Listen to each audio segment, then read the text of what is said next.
তো হে গাই good morning. সকাল সকালে বসে পড়েছি তাল নিয়ে তাল ছাড়াতে। এই দেখো, দেখতে পাচ্ছ একটা তাল ছাড়িয়ে ফেলেছি, আর এই যে এটা সেকেন্ড তাল। আজকে হবে তালের বড়া আর মালপো, ঠিক আছে? তো চলো আমি তালগুলোকে ভালো করে ছাড়িয়ে নিই। কারা কারা তালের বড়া খেতে পছন্দ করো ঝটপট জানিও, ঠিক আছে? আর আমার তো খুবই ফেভারিট, ওই আমার পাপা সোনা দাও দাও করে চিৎকার করছে। তো ছাড়িয়ে নিই, চলো। যারা যারা খাবে তালের বড়া, আমাকে এর আগে লাইভে অনেকেই বলেছিল বৌদি তালের বড়া হবে না, মালপো হবে না। তো তখন আমার দেখেছো দাও দাও করতে, তখন তো আমরা ছিলাম না, তার জন্য হয়নি আর কি। তো দেখছি তালও শেষ হয়ে যাচ্ছে ঠিক মতো।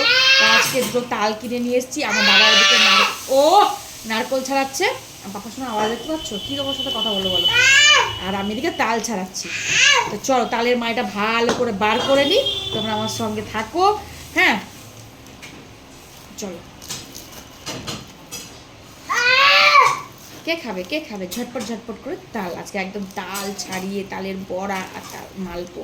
তো দাদাভাই তালের মালপো খেতে খুব পছন্দ করে, যেটা আমি করেছিলাম ওর জন্য। হ্যাঁ, ও খায়নি কোনোদিনও, ফার্স্ট টাইম করে খাইয়েছিলাম। সেই যে ওর মুখে লেগেছে, ও আর ছাড়তে চায় না, বুঝতে পারলে তো? মানে খুবই পছন্দ করে। তো চলো